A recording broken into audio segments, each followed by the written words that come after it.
All right, hey there home athletes, happy Friday. Hopefully you are home and safe and warm and you have power and all the craziness is behind us now, which is good. I know my power was out for a couple of days and it wasn't a whole lot of fun. Hopefully you weren't in that same predicament and you have your power on, got your internet, house is warm, and you're ready for a workout. We are going to finish up this work week anyway, with a 15-minute AMRAP of 60 double unders, 45 sit-ups, and 30 dumbbell snatches. Good little burner here. Looking at each round, I would say those the 60 double unders, I'll start there.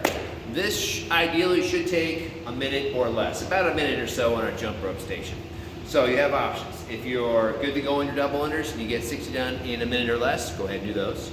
If you are not quite so proficient on double unders yet, you're still kind of working your way to getting better at that movement, pick a number of double unders that you can do in a minute or less, 30 double unders, 40, 25, I don't know what it is, but it's a good time to practice when you are at home. So pick a number you can do in a minute or less. If you don't have double unders at all yet, and you're not particularly concerned with getting double unders, go ahead and do 90 single unders, right? So we're just gonna multiply that by 1.5. And again, trying to get that done in about a minute or so. And then of course, as usual, if you cannot do jump rope wherever you are, you can do line hops. You'll do 60 line hops going back and forth across that imaginary line, lateral jumps. Or as we're using a dumbbell today, we can go half of that, 30 across and back dumbbell hops. Dumbbell's right there, we're going up and over your dumbbell. So any of those, jumping station. Then we have 45 sit-ups, right? Working those abs a little bit today. This one's probably gonna take, I'd say, at least a couple minutes, I would say, for most of us. I was gonna point out today, I'm assuming most of us do not have a ab mat at home. So I was gonna suggest, in place of an ab mat, you can grab a shower-sized towel, like this one, full size, fold it into 3, and then fold it into 3 again, end you up with a nice little square like this, which is somewhat shaped like an ab mat, and actually fits really well into that low back.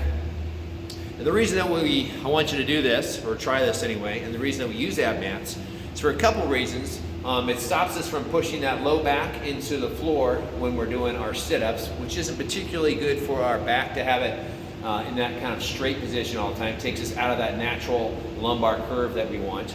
It also actually helps us engage our abs more by pushing that lumbar curve up, so we can actually engage this. Because when we have that low back press on the floor, we tend to kind of not get as much out of the abs as we can. So if you have an old shower towel like this one, fold it into 3, get down on the floor, and then just sit yourself so that it fits into your lower back, your lumbar curve, as it's called, right? And then just go, all the way over, get a nice extension of the abs, back up. Just make sure you're not actually sitting on top of the towel. There should be about a couple inches or so between your backside and the towel, so when you're on the floor, you can feel it right back into that curve of your lower back. It does a really good job. It's kind of a homemade ab mat. All you need is a towel. All right, so 45 sit-ups, and then finally, we have our weightlifting. We have our snatches. We're gonna do 30 total reps, and as we always do, we're gonna switch hands each rep, right? So we're gonna go 1, 2, 3, 4, 15 per side, 30 total.